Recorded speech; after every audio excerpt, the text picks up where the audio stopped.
Kita mulai kajian kita.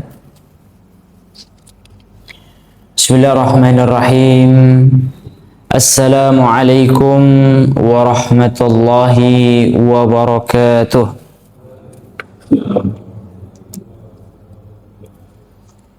Alhamdulillah,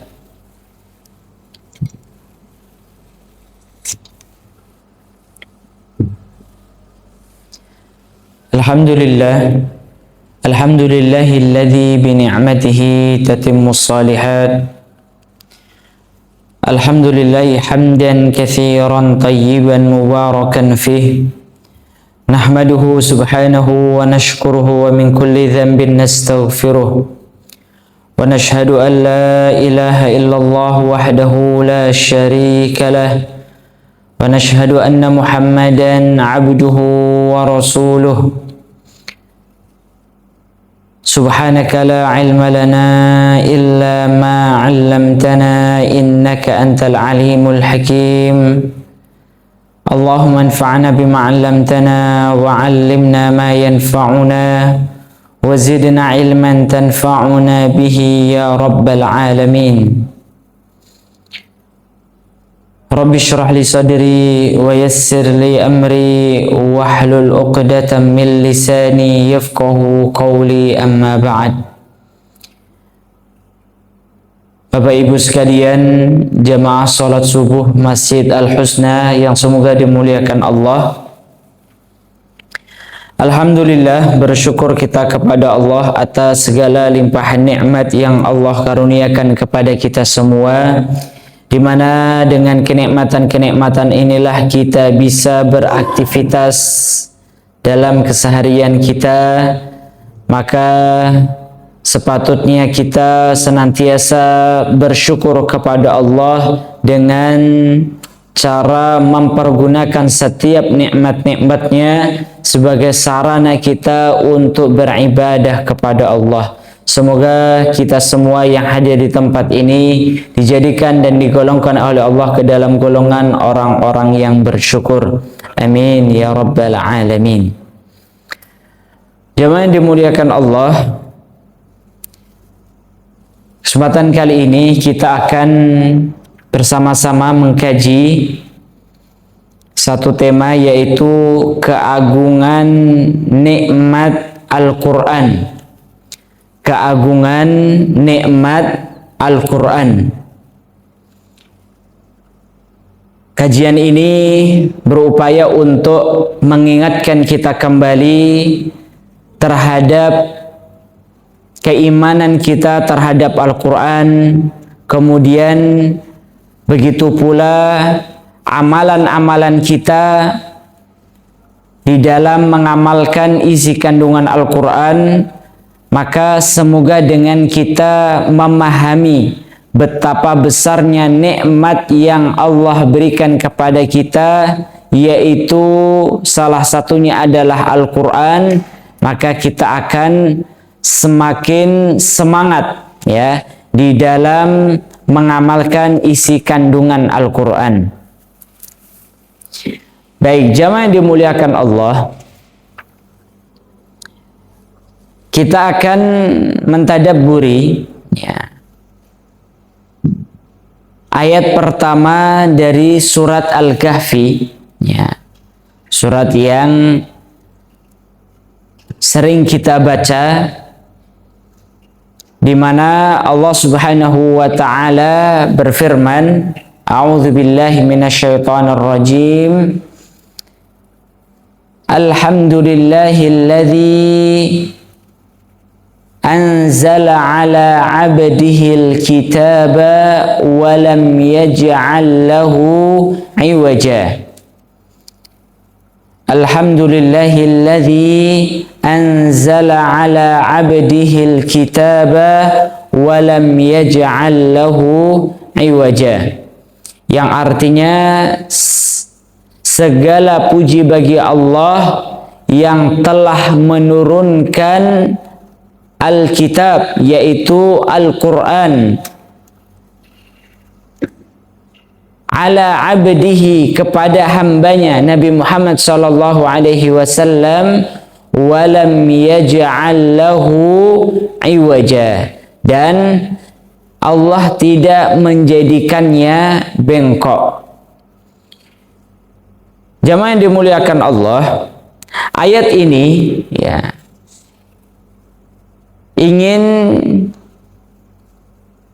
mengingatkan kepada kita semua tentang salah satu nikmat yang Allah berikan kepada hamba-hambanya, ya.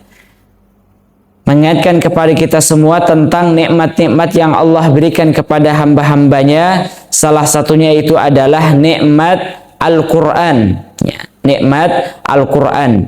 Maka bersama-sama kita mencoba untuk mengkaji ayat ini kata per kata, dan kita ambil pelajaran-pelajaran dari ayat ini.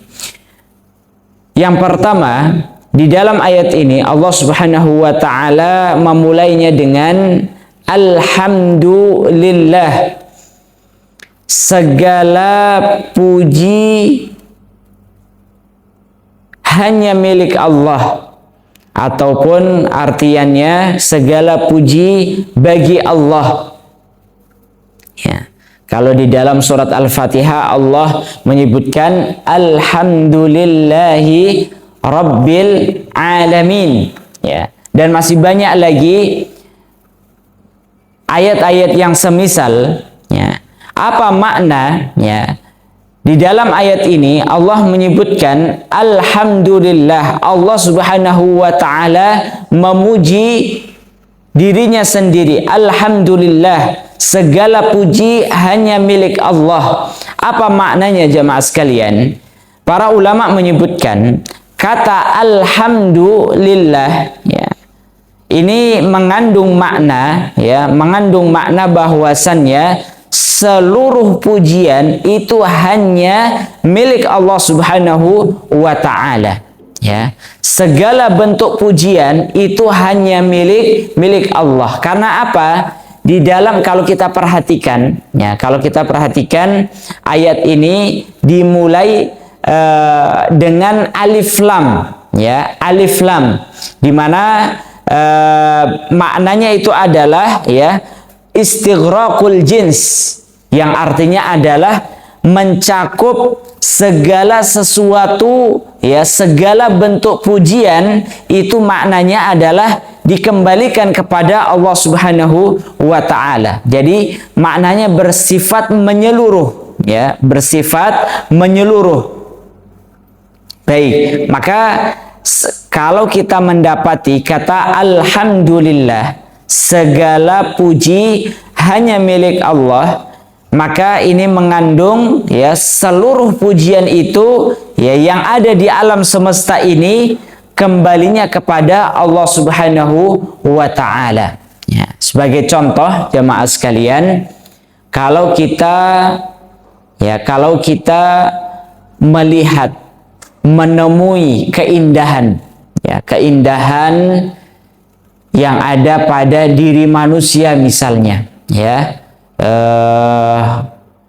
laki-laki tampan, wanita cantik, kalau anak-anak, apa, Bapak Ibu, menggemaskan misalnya, kalau bangunan itu indah, ya, kalau pemandangan itu indah, ya, dan seterusnya.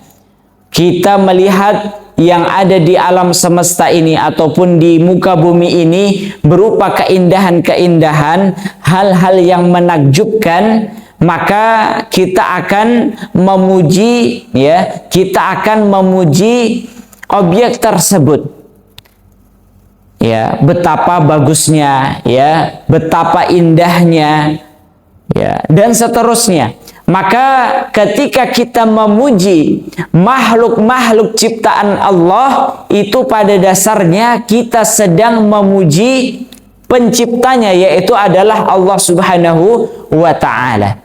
Maka makna alhamdulillah, ya, segala pujian hanya milik Allah, itu menunjukkan bahwasannya segala bentuk pujian yang terjadi di alam semesta ini, di muka bumi ini, kembalinya itu adalah kepada Allah Subhanahu wa ta'ala. Kenapa demikian jemaah sekalian? Karena yang menciptakan, yang menciptakan segala sesuatu ini adalah Allah Subhanahu wa ta'ala. Jadi kalau kita memuji manusia, kalau kita memuji pemandangan yang indah, laut, pegunungan dan lain sebagainya, maka seluruhnya yang menciptakan, yang mengilhamkan hal tersebut yaitu adalah Allah Subhanahu wa ta'ala. Maka segala bentuk pujian itu kembali kepada Allah. Baik, jadi kata alhamdulillah, sekali lagi ini kita kembalikan segala pujian itu hanya milik Allah Subhanahu wa ta'ala. Adapun tadi pujian-pujian yang diberikan sebagian manusia kepada yang lainnya, maka termasuk juga misalnya ada orang yang berbuat baik kepada kita, kemudian kita puji, oh baik sekali dia dan sebagainya. Maka kita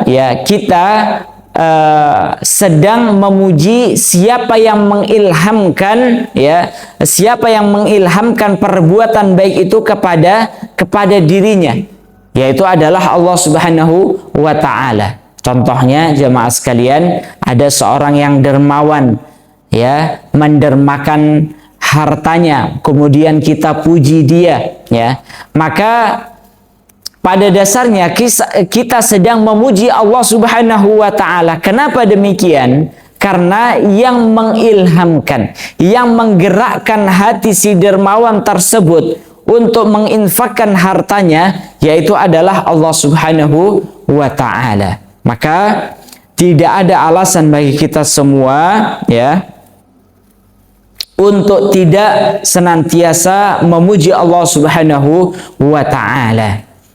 Kemudian jemaah sekalian, di dalam ayat ini Allah Subhanahu wa ta'ala memuji dirinya sendiri. Alhamdulillah, segala puji hanya milik Allah. Di dalam ayat ini Allah memuji dirinya sendiri. Kenapa Allah Subhanahu wa ta'ala memuji dirinya sendiri? Maka ini dikarenakan nikmat-nikmat yang Allah berikan kepada hamba-hambanya itu tidak bisa dihitung, sangat besar sekali. Salah satu nikmat terbesar yang Allah berikan kepada hamba-hambanya, yang dengannya lah Allah Subhanahu wa ta'ala memuji dirinya sendiri, yaitu adalah karena Allah telah menurunkan Al-Quran kepada hambanya Nabi Muhammad sallallahu alaihi wasallam. Maka ini adalah alasan mengapa Allah Subhanahu wa ta'ala memuji dirinya sendiri, karena Allah telah menurunkan nikmat terbesar berupa Al-Quran kepada hambanya Nabi Muhammad sallallahu alaihi wasallam, di mana Al-Quran ini adalah sebagaimana kita sebut sebaik-baik nikmat yang paling besar. Karena apa? Karena ini adalah mukjizat abadi yang Allah berikan kepada Nabi Muhammad. Jadi Al-Quran itu Bapak Ibu sekalian adalah termasuk mukjizat. Kenapa disebut dengan mukjizat? Kalau Nabi Musa Allah berikan mukjizat berupa apa Bapak Ibu sekalian?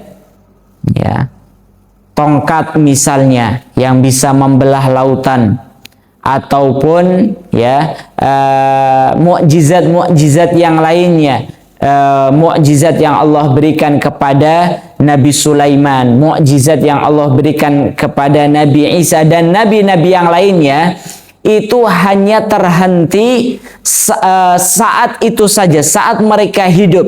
Namun mukjizat yang Allah berikan kepada Nabi Muhammad itu bertahan sepanjang masa, sejak masa hidupnya Nabi Muhammad sampai nanti datangnya hari kiamat.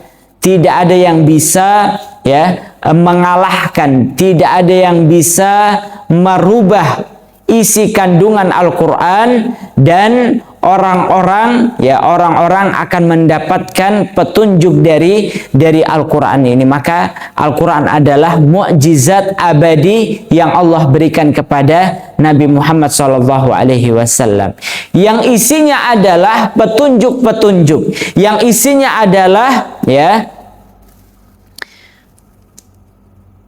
panduan bagi manusia untuk keluar dari kegelapan, kesesatan menuju jalan cahaya. Maka ini adalah seluruhnya Al-Quran yang mengajarkan manusia mana yang halal, mana yang haram, apa tujuan hidup mereka dan seterusnya. Maka ini adalah isi kandungan Al-Quran sebagai nikmat terbesar yang Allah berikan kepada Nabi Muhammad SAW. Maka alhamdulillah, segala puji hanya milik Allah, alladzi anzala ala abdihil kitab, yang telah menurunkan Al-Quran kepada hambanya Nabi Muhammad SAW. Maka layak bagi Allah Subhanahu wa taala untuk memuji dirinya sendiri karena telah menurunkan Al-Quran. Hal ini sebagaimana yang Allah kuatkan di dalam surat Ar-Rahman ayat 1 hingga ayat 3. Allah menyebutkan Ar-Rahman 'allamal Quran khalaqal insan ila akhiril ayah. Allah di dalam surat Ar-Rahman, jamaah sekalian, menyebutkan Allah itu adalah Ar-Rahman, Maha Pengasih, yang telah mengajarkan Al-Quran, 'allamal Quran khalaqal insan, dan telah menciptakan manusia. Jadi Allah Subhanahu wa taala yang telah menurunkan Al-Quran, mengajarkan Al-Quran ini menunjukkan bahwasannya dengan maha kasih Allah Subhanahu wa taala, Allah itu menurunkan Al-Quran dan mengajarkan Al-Quran kepada manusia, tentunya melalui lisan Rasulullah Sallallahu Alaihi Wasallam. Baik, jamaah yang dimuliakan Allah Subhanahu Wa Taala, maka dari ayat ini Allah Subhanahu Wa Taala ingin menegaskan kepada kita semua bahwa nikmat terbesar yang Allah berikan kepada hamba-hambanya yaitu adalah nikmat Al-Quran. Karena tadi, coba kita bayangkan jamaah sekalian, kalau dalam hidup ini kita tidak punya petunjuk, kita tidak diberikan petunjuk oleh Allah, kita diciptakan di bumi ini, di atas muka bumi ini, dilahirkan di atas muka bumi ini, kemudian tidak diberikan petunjuk. Apa tujuan kita diciptakan di dunia? Kemudian bagaimana cara kita hidup di dunia ini dan seterusnya. Allah tidak berikan petunjuk berupa Al-Quran. Apa yang terjadi kira-kira jamaah sekalian? Apa bedanya kita nanti dengan hewan, dengan binatang? Kalau Allah tidak memberikan petunjuk kepada kita berupa Al-Quran, maka terkadang kita itu melupakan satu nikmat Allah, yaitu adalah Al-Quran, seolah-olah Al-Quran ini hanya sekedar tulisan semata, ataupun sekedar buku yang berkaitan dengan hukum-hukum saja dan seterusnya, yang kita tidak anggap sebagai sebuah nikmat yang Allah berikan kepada kita. Manusia itu kan kebanyakan memahami nikmat itu ya hanya sekedar apa yang dia makan, apa yang dia konsumsi, apa yang dia gunakan, ya berkaitan dengan kenikmatan duniawi, ya itu yang dihitung sebagai sebuah nikmat. Padahal ya Al-Quran ini adalah nikmat terbesar yang Allah berikan kepada kita. Maka dengan inilah Allah Subhanahu wa taala memuji dirinya ya dengan pujian alhamdulillah. Ya. Baik, jamaah yang dimuliakan Allah Subhanahu wa taala, ya. Selanjutnya di dalam ayat ini juga Allah Subhanahu wa taala menyebutkan kata anzala, yang telah menurunkan, ya, yang telah menurunkan. Ini menunjukkan bahwasannya ya bahwasannya Allah itu memiliki sifat al-ali, ya, memiliki sifat al-ulu, sehingga salah satu nama Allah Asmaul Husna yaitu adalah al-ali, yang artinya maha tinggi, ya.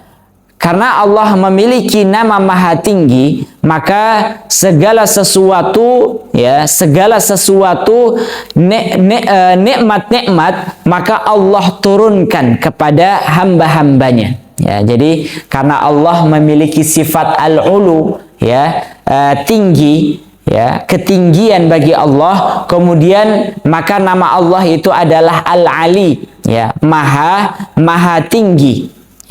Maka Allah Subhanahu wa taala melakukan perbuatan-perbuatan ya dari ketinggian, ya, mulai dari menurunkan Al-Qur'an, ya, menurunkan rizkinya, ya, dan seterusnya. Maka ini yang pertama ya untuk menunjukkan sifat ya dan nama Allah Subhanahu wa taala, dan begitu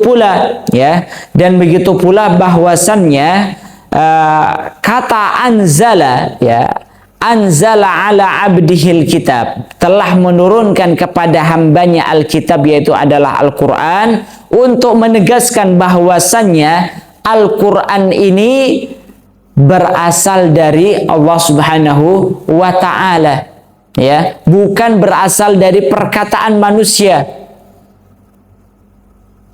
Karena tuduhan orang-orang musyrik ketika Rasulullah Shallallahu Alaihi Wasallam menyampaikan ayat-ayat Al-Quran, maka orang-orang musyrik menuduh Nabi bahwasanya apa yang dibawa, ya, wahyu yang dibawa oleh Rasulullah Shallallahu Alaihi Wasallam itu hanyalah karangannya Nabi Muhammad saja. Gak usah kita pedulikan, ya, apa yang dikatakan oleh Muhammad itu hanyalah omongan, ya, yang dibuat-buat oleh dirinya saja. Maka berdasarkan ayat ini Allah menegaskan bahwasannya Allah lah yang telah menurunkan Al-Quran kepada Nabi Muhammad Sallallahu Alaihi Wasallam, ya. Baik, makanya salah satu hikmah Rasulullah Shallallahu Alaihi Wasallam itu adalah nabi yang ummi. Apa nabi yang ummi, Bapak Ibu? Ya, yaitu kaum yang ummi, yaitu adalah kaum yang la naktub wala nahsub. Kami tidak bisa baca tulis dan juga tidak bisa berhitung. Ya, ini tentunya ada hikmahnya. Ya, ada hikmahnya. Kenapa Allah Subhanahu wa taala menurunkan Al-Qur'an ini kepada seorang nabi yang ummi, ya, yang tidak bisa membaca menulis, ya, kemudian tidak juga bisa berhitung. Tujuannya adalah, hikmahnya adalah agar tidak ada, ya, anggapan dari manusia bahwasanya Al-Qur'an ini adalah karangannya manusia, karangannya Nabi Muhammad, ya. Kalau Al-Quran itu adalah buatan Nabi Muhammad, ya, maka Nabi Muhammad adalah Nabi yang ummi, tidak bisa membaca, menulis, dan juga tidak bisa berhitung itu tadi, ya. Baik, jamaah yang dimuliakan Allah Subhanahu wa taala, ya. Termasuk juga ini kita bahas kata per kata. Ya, tadi alhamdulillah, kita sudah memahami kata alhamdulillah, ya. Makna alhamdulillah itu segala bentuk pujian seluruhnya kembali kepada Allah Subhanahu wa taala. Dan kenapa Allah memuji dirinya sendiri, maka kita juga sudah jelaskan. Kemudian pada kata anzala ala abdihil kitab, ya, yang telah menurunkan Alkitab kepada hambanya. Di dalam ayat ini juga Allah menyebutkan ala abdihi, kepada menurunkan Al-Quran itu kepada hambanya. Siapa yang dimaksud dengan hambanya di dalam ayat ini, Bapak Ibu sekalian? Maksudnya itu adalah Rasulullah Sallallahu Alaihi Wasallam, ya. Kenapa Allah Subhanahu wa taala, ya, di dalam ayat ini tidak menyebut Rasulullah itu dengan anzala ala rasulihi misalnya, ya, yang telah menurunkan Al-Qur'an kepada rasulnya, ataupun anzala ala Muhammad misalnya. Kenapa Allah Subhanahu wa taala menyebut rasulnya di dalam ayat ini dengan ala abdihi, kepada hambanya, menurunkan Al-Quran kepada hambanya? Hal ini sebagaimana yang Allah juga sebutkan di dalam surat Al-Isra, ya, ayat 1, subhanalladzi asra bi'abdihi laylam minal masjidil harami ilal masjidil aqsa alladzi barakna haulah. Ya, maha suci Allah Subhanahu wa taala yang telah memperjalankan hambanya, ya, yang telah memperjalankan hambanya. Siapa yang dimaksud dengan hambanya di sini? Rasulullah Sallallahu Alaihi Wasallam. Ya, maka pertanyaannya, kenapa Allah Subhanahu wa taala menyebut rasulnya Nabi Muhammad di dalam dua ayat ini? Ya, meskipun nanti banyak ayat-ayat yang lainnya yang menyebutkan Rasulullah itu dengan kata hamba Allah Subhanahu wa taala, ya. Maka apa hikmahnya, apa pelajarannya? Ya, karena penyebutan hamba Allah kepada Rasulullah Shallallahu Alaihi Wasallam ini, ya, untuk memberikan kemuliaan, ya, memberikan kemuliaan. Kenapa Allah tidak menyebut Rasulnya dengan gelar Nabi, Rasul, ya, Ulul Azmi dan lain sebagainya, ya? Karena gelar ataupun kedudukan hamba itu adalah merupakan gelar yang paling tinggi dari segala gelar-gelar yang ada, ya, melebihi ketinggian gelar sebagai nabi, sebagai rasul, sebagai, ya, gelar-gelar yang lainnya, ya. Baik, maka jamaah yang dimuliakan Allah Subhanahu wa taala, ya. Jadi kalau kita itu bisa menjadi hamba Allah, ya, gelar yang kita miliki yaitu adalah Abdullah, hamba Allah Subhanahu wa taala, maka ini adalah sebuah gelar yang sangat besar sekali. Kalau kita bisa menghambakan diri kita kepada Allah, bisa beribadah kepada Allah, kita menjadi seorang muslim mukmin yang baik, taat kepada Allah, maka ini adalah gelar yang paling tinggi yang dimiliki oleh seorang manusia, ya. Baik, maka perkataan Ibnul Qayyim Al-Jauziyah rahimahullah, beliau menyebutkan kafa bika izzan annaka lahu abdun wa kafa bika fakhran annahu laka rabbun.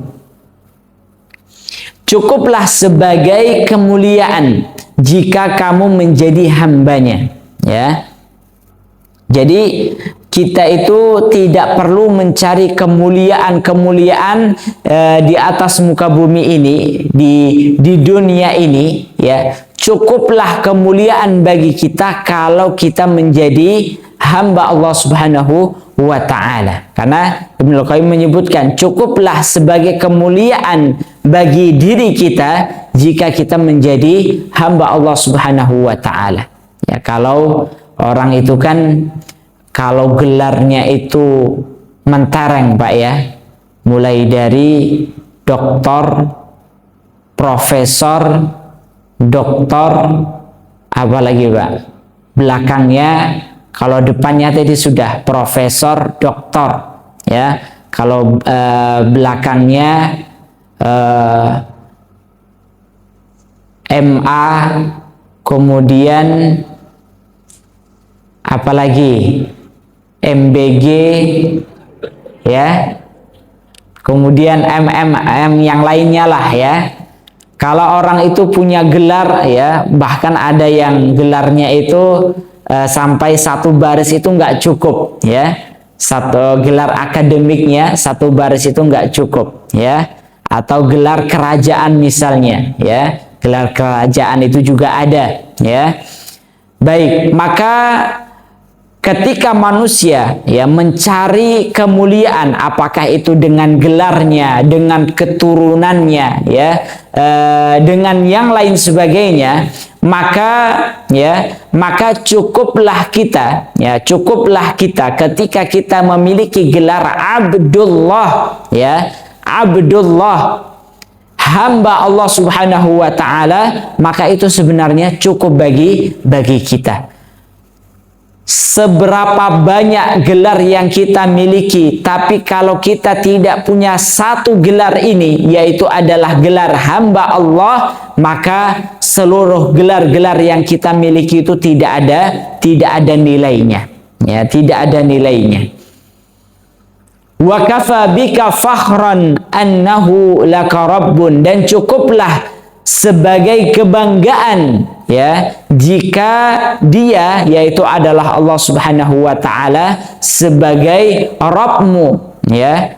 Jadi cukup menjadi kebanggaan bagi kita kalau Allah Subhanahu wa ta'ala itu adalah Rabb kita, ya. Kalau bahasa umumnya adalah Tuhan kita, ya.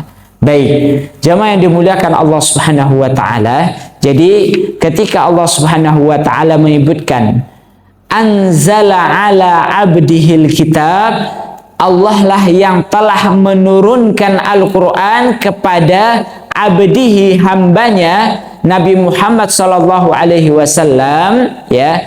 Maka, ya, kenapa Allah Subhanahu wa ta'ala memberikan menyebut Nabi Muhammad dengan ala abdihi, ya, kepada hambanya? Karena Nabi Muhammad itu adalah, ya, sebaik-baik hamba. Jadi kalau seluruh orang-orang beriman itu adalah hamba Allah, maka hamba Allah yang paling, ya, yang paling utama itu siapa?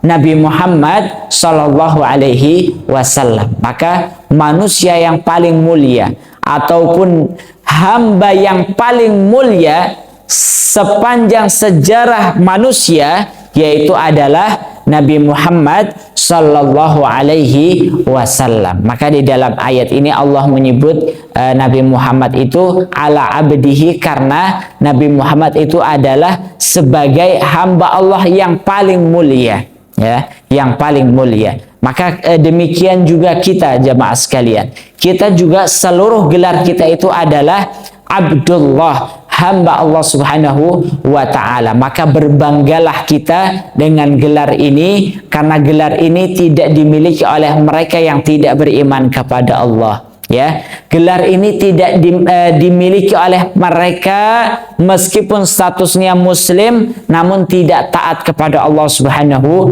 wa ta'ala.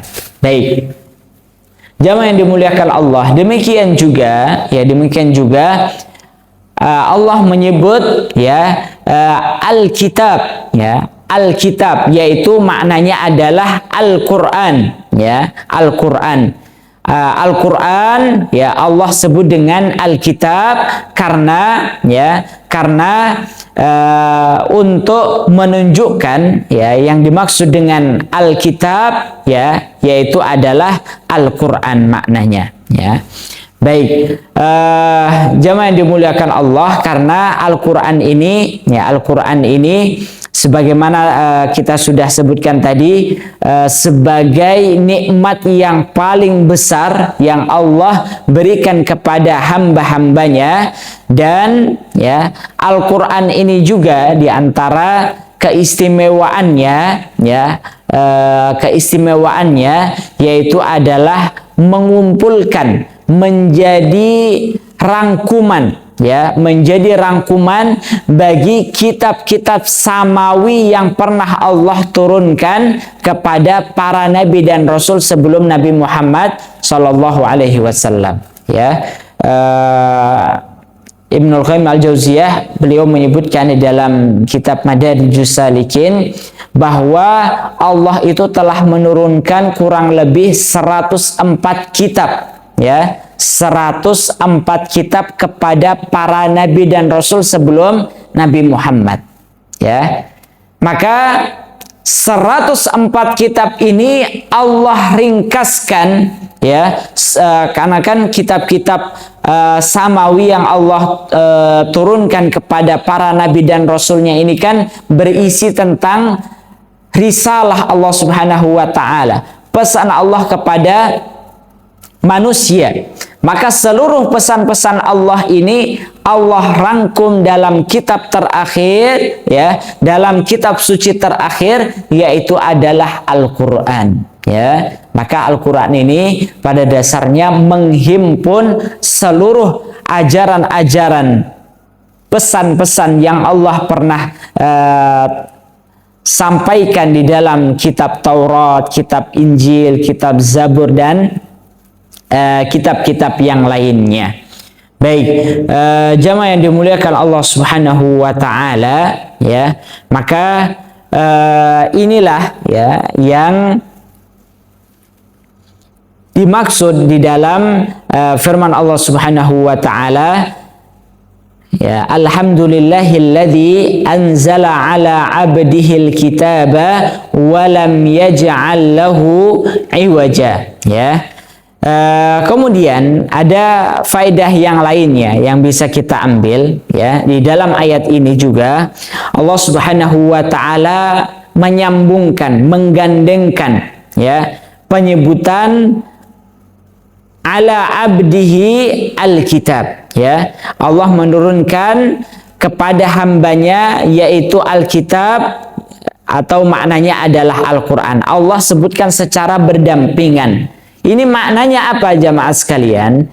Untuk menunjukkan ya, untuk menunjukkan bahwa Al-Quran ini ya, Al-Quran ini yang menjelaskan makna-maknanya yaitu adalah Rasulullah Shallallahu Alaihi Wasallam ya, Rasulullah Shallallahu Alaihi Wasallam. Jadi yang menjelaskan tentang makna-makna Al-Quran itu adalah Rasulullah Shallallahu Alaihi Wasallam.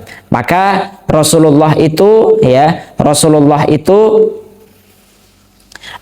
di dalam menyampaikan risalahnya, sifatnya hanyalah menyampaikan pesan dari Allah Subhanahu wa taala ya, pesan dari Allah Subhanahu wa taala.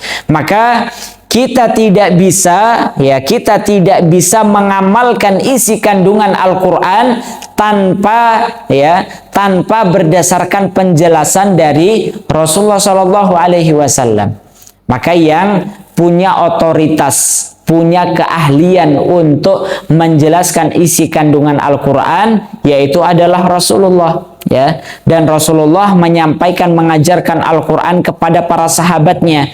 Maka sepeninggal Rasulullah, orang yang paling berhak memiliki otoritas ya, keahlian, kelayakan untuk menjelaskan isi kandungan Al-Quran siapa? Para sahabat ya, para sahabat.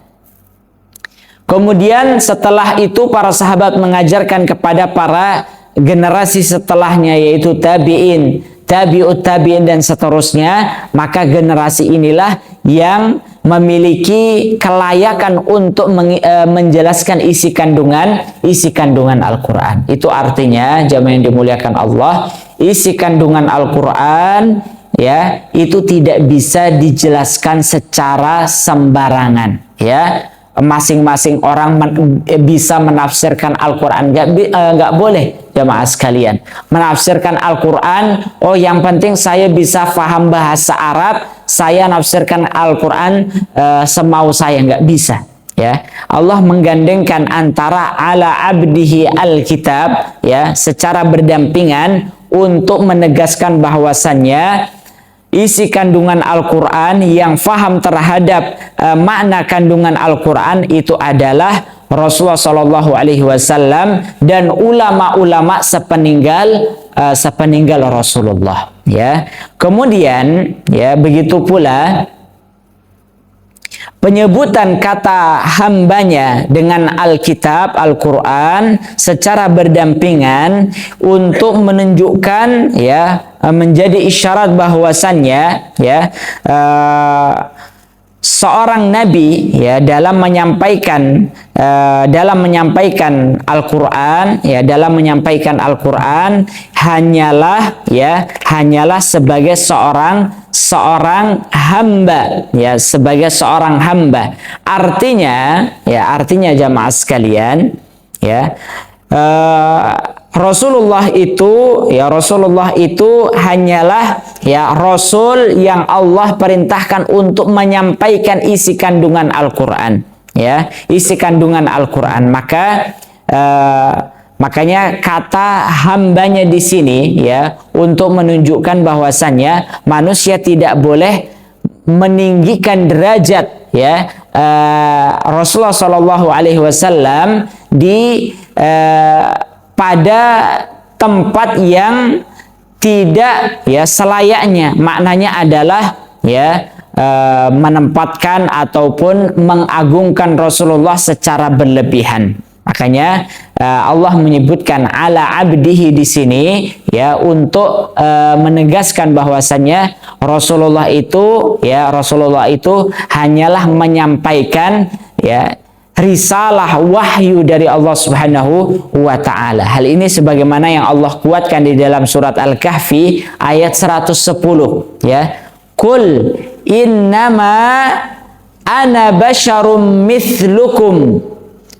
Katakanlah wahai Muhammad ya, katakanlah wahai Muhammad kepada umatmu, kepada manusia, innama ana basyarum mithlukum, sesungguhnya aku ini hanyalah seorang manusia seperti kalian ya, seperti kalian. Yuha ilayya ya, dimana aku telah menerima wahyu ya dari Rabbku Allah Subhanahu wa taala ya, annama ilahukum ilahu wahid, menerima wahyu untuk apa? Menyampaikan bahwasannya sesungguhnya ya Tuhan kamu, Rabb kalian yaitu adalah Allah Subhanahu wa taala yang Maha Esa. Ya, ini untuk menunjukkan makna yang kedua bahwasannya ya Rasulullah itu ya kedudukan beliau selain sebagai utusan Allah ya yang menyampaikan wahyu Allah Subhanahu wa taala, maka beliau hanyalah sebagai hamba Allah, manusia sebagaimana kita, sehingga beliau tidak memiliki hak ubudiyah, hak untuk diibadahi, karena sebagian ya sebagaimana yang dilakukan oleh kaum Nasrani, mereka mengagungkan Nabi utusan Allah, Nabi Isa utusan Allah ya, didudukkan melebihi kedudukannya sebagai seorang Nabi, Rasul dan hamba Allah Subhanahu wa taala. Maka Allah Subhanahu wa taala ingin memperingatkan kepada kita semua, meskipun Rasulullah itu adalah Nabi utusan Allah, maka ingat bahwasanya beliau hanyalah hamba Allah Subhanahu wa taala yang tidak memiliki hak ubudiyah, hak untuk diibadahi. Yang memiliki hak ubudiyah untuk diibadahi hanya satu, Allah Subhanahu wa taala. Ya. Baik, jamaah yang dimuliakan Allah, ya. Adapun terakhir, walam yaj'al lahu iwaja, ya, dan Allah tidak menjadikan Al-Qur'an ini bengkok, maknanya adalah tidak ada kekeliruan, ya, satupun yang terdapat di dalam Al-Qur'an, ya. Misalnya contoh, satu ayat bertentangan dengan ayat yang lainnya, atau satu ayat, satu surat, ayat dalam Al-Quran bertentangan dengan hadis Nabi misalnya, ya. Maka tidak ada satu kekeliruan pun yang terdapat di dalam Al-Quran. Maka ini adalah sebagai mukjizat, ya. Kalau itu adalah buatan manusia, pasti ada kekeliruannya. Namun karena ini adalah